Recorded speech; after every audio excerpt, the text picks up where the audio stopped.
I didn't find out my aunt was trying to steal my mother's house until I accidentally heard her on the phone in the hallway outside my childhood bedroom. I had come home that Thursday evening quietly. I wasn't trying to sneak in. I just parked in the back like I always did when I visited. Let myself in through the side door, with the key my mother gave me years ago, and walked down the hall toward the kitchen to drop off the groceries I had picked up on the way. My mother had mentioned she was running low on a few things. That was the only reason I was there. My aunt was in the living room. Door halfway open. Phone pressed to her ear. She didn't hear me come in. The side door doesn't make noise when you ease it shut. And I had on soft-soled shoes. I wasn't trying to listen. I just stopped walking when I heard her say the name of my mother's attorney. I stood still. She was speaking in a low voice. Not whispering. Just talking the way people talk when they think no one else is in the house. Casual. Comfortable. She said something about the deed. Then she said, my mother's name. Then she said, she doesn't understand what she signed. She won't until it's too late. I set the grocery bag down on the floor of the hallway without making a sound. She kept talking. She mentioned a notary. She mentioned a date. The following Tuesday. She mentioned an amount of money that made my stomach drop. And then she said something that I have not been able to stop hearing since that moment. She said, by the time the daughter figures it out, the transfer will already be recorded. The daughter. That was me. I did not walk into that living room. I did not say a word.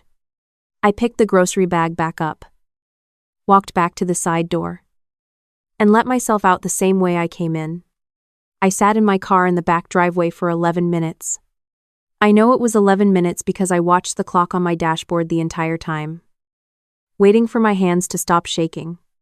Then I started the car and I drove to my mother's attorney's office. Let me give you some background, because none of this will make sense without it. My mother is 61 years old. She had a minor stroke 14 months ago. It was not severe. She recovered well. Better than the doctors initially expected. She still lives alone in the house she has owned for 23 years. She cooks her own meals, drives herself to her own appointments, manages her own finances, and is sharper than most people I know, half her age. The stroke affected her left hand slightly, and her balance occasionally. It did not affect her mind. But my aunt, my mother's younger sister, had been telling people something different. I didn't know this at the time. I found out later. In pieces. In the way you always find out things that have been happening right next to you without your knowledge. My aunt had been telling family members, neighbors, and apparently at least one person connected to a real estate attorney, that my mother was no longer capable of managing her own affairs, that the stroke had taken more than we were letting on, that someone needed to step in. My mother didn't know this either. My aunt had been coming over more frequently in the months since the stroke, bringing meals, helping with small tasks around the house. My mother appreciated it. I appreciated it. My aunt had always been the kind of person who showed up when things got hard. And I had no reason to think anything had changed. Except something had changed. I just didn't know what yet. My mother's attorney is a woman named after a Supreme Court justice, which I always thought was fitting because she does not waste words and she does not let things go unaddressed. I had met her twice before. Once when my mother first had the stroke and wanted to make sure her affairs were in order, and once after when my mother updated a few things in her will. I had her direct number because my mother had put me on file as a secondary contact. I called ahead from the car. Her assistant picked up. I said it was urgent. I said it involved my mother's property. And I said I could be there in 20 minutes. The assistant put me on a brief hold and then told me to come in. I drove there directly. I told her everything I heard. The exact words, as precisely as I could remember them. The mention of the deed, the mention of the notary, the Tuesday date, the comment about the transfer being recorded before I could do anything about it. She listened to all of it without interrupting. When I finished, she was quiet for a moment. Then she asked me a single question. She asked when the last time was that my mother had been in her office. I told her I didn't know. She pulled up her records. She turned her monitor slightly so I could see the date. My mother had not been in that office since before the stroke. 14 months. She asked me if my mother had mentioned signing anything recently. Any documents? Any forms? Anything at all? I told her I didn't know. I told her I was going to find out. She told me not to say anything to my aunt yet. She told me not to alert anyone. She told me to find out, as quietly as possible, what my mother may or may not have signed, and to bring her anything I could find. She also told me she was going to make some calls of her own. I drove back to my mother's house. My aunt's car was gone by the time I got there. I went in through the front door this time, knocked first, and found my mother in the kitchen doing exactly what she always does on Thursday evenings, making tea and watching the news on the small television on the counter. I sat down across from her at the kitchen table. I did not tell her what I had heard. I was not ready to do that yet. And her attorney had told me not to disrupt anything before she had a chance to look into it. So I just sat with her for a while. We talked about ordinary things. Herr Garden, a neighbor's new dog, a television program she had been watching. After about 40 minutes, I asked her, casually, if she had signed anything lately, anything related to the house or her finances. I framed it as something I was asking for my own peace of mind. Something routine. My mother looked at me for a moment. Then she said yes. She said her sister had brought over some paperwork a few weeks ago. She said it was something about adding a name to a document so that someone could help manage things more easily if anything ever happened. She said it seemed straightforward, and her sister had explained it clearly, and she had signed it right there at the kitchen table. I asked if she still had a copy. She went to the drawer where she keeps important papers and looked. There was nothing there that matched what I was describing. She looked in 2 other places. Nothing. I told her I loved her. I said I would handle it. I told her not to worry. She looked at me the way mothers look at you when they know you are not telling them everything. But she didn't push. She poured me a cup of tea, and we sat there together for another half hour before I told her I had to go. I went home and I did not sleep. I spent most of that night going through everything I knew about my aunt. She was 57. She had been divorced for 6 years. She had always lived a certain kind of lifestyle, not extravagant, but comfortable in a way that seemed slightly out of proportion to what anyone knew of her income. She had moved twice in the last 4 years. She drove a car that was newer than it should have been.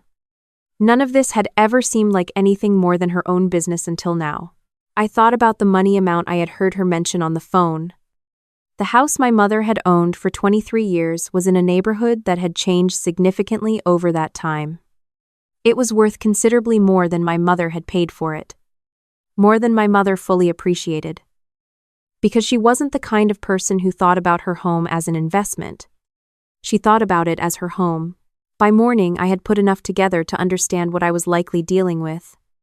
I had also received an email from my mother's attorney, sent at 11:40 at night, which told me she had found an instrument that appeared to have been filed with the county recorder's office, that it did involve a transfer of interest, and that she had serious concerns about whether my mother had been fully informed of what she was signing. She said she was filing an emergency motion first thing in the morning to halt any further action on the document, pending review. She said I needed to come in at 8. I was there at 7:45. What she had found was a document structured as a joint tenancy agreement with right of survivorship. In plain terms, it added my aunt's name to the deed of my mother's house. In the event of my mother's death, the property would pass directly to my aunt without going through probate, without being subject to my mother's will, and without any involvement from me or anyone else my mother might have wanted to include.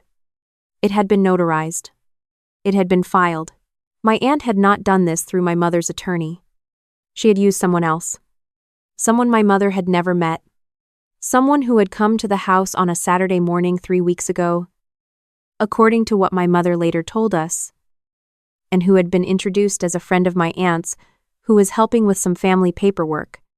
My mother had signed it at her kitchen table with a cup of coffee in her hand and no idea what she was actually agreeing to. The attorney filed the emergency motion that morning. She also contacted the county recorder's office directly. Because the document had been filed so recently, and because we had documented evidence of the circumstances under which it was obtained, there were grounds to challenge it. The process was not going to be immediate. These things never are. But it was moving. The next part was harder. My aunt called me that afternoon. This was not unusual. We had always been in regular contact. She asked about my mother in her normal voice. The caring, concerned voice I had heard my whole life. And I answered her in my normal voice because I had been told to hold my position and not let her know anything had changed. I said my mother was doing well. I said I had seen her the night before. I said everything seemed fine. My aunt said that was wonderful. She said she was planning to stop by on the weekend. She said she had some more paperwork she wanted to go over with my mother. I said that sounded nice. I hung up and called the attorney immediately. The attorney had already been in contact with an elder law specialist and had also reached out to a contact at the county sheriff's office. What my aunt had done potentially constituted financial elder abuse, which is a criminal matter in addition to a civil one. The circumstances, my mother's recent stroke, the absence of independent legal counsel, the misrepresentation of what the document was, all of it was relevant. Over the next several days, I did not change anything about how I behaved around my aunt. I returned her calls. I responded to her messages. When she asked me questions about my mother's routine or schedule, I answered them the way I always had. I gave her nothing to work with. What I was doing during those days was gathering documentation. I went through my mother's papers with her, carefully and thoroughly. We found 2 other documents my aunt had brought over that my mother had signed without fully understanding. One was a financial power of attorney. One was a form that had been presented to my mother as a healthcare directive update, but contained language that went significantly beyond that. My mother was angry. Not the loud kind of angry. The quiet kind. Which is worse. She sat at her kitchen table and looked at the papers laid out in front of her, and she was very still for a long time. Then she said, "She was in this house every week. I made her dinner." I didn't say anything. There was nothing to say. My mother then said she wanted to be the one to call the detective. She asked me to find the number and dial it for her. And then she held the phone herself, and she told the story herself from the beginning. Her voice did not shake once. The following Tuesday, the date my aunt had referenced on the phone, my aunt arrived at my mother's house at 10 in the morning with another set of documents and the same notary she had used before. My mother let her in. They sat down at the kitchen table. 2 detectives were already in the house. They had arrived an hour earlier. My aunt did not get to the documents. The investigation that followed is ongoing, and I won't describe all of it in detail here because some of it is still moving through the legal process. What I can tell you is that the joint tenancy document was successfully challenged and removed from the property record. The power of attorney was invalidated. My mother's estate documents were reviewed in full by her actual attorney and restored to reflect my mother's actual wishes. My aunt has not been back to the house. My mother replanted her garden this spring. She started a new television program. She drinks her tea on Thursday evenings and calls me when the news makes her laugh at something unexpected. She is fine. She is more than fine. There are people in your life who will position themselves as the person who shows up. They bring meals. They help with paperwork. They use the language of care as cover for something that is not care at all. They count on the people they love most to be trusting. They count on gratitude to create blind spots. They count on the idea that family doesn't question family. What I know now is this. The quietest way to protect someone is not to confront the threat loudly. It is to document everything. Move carefully. Keep your expression steady. And let the process do what the process is designed to do. My aunt thought she had until Tuesday. She didn't know I had already made the call,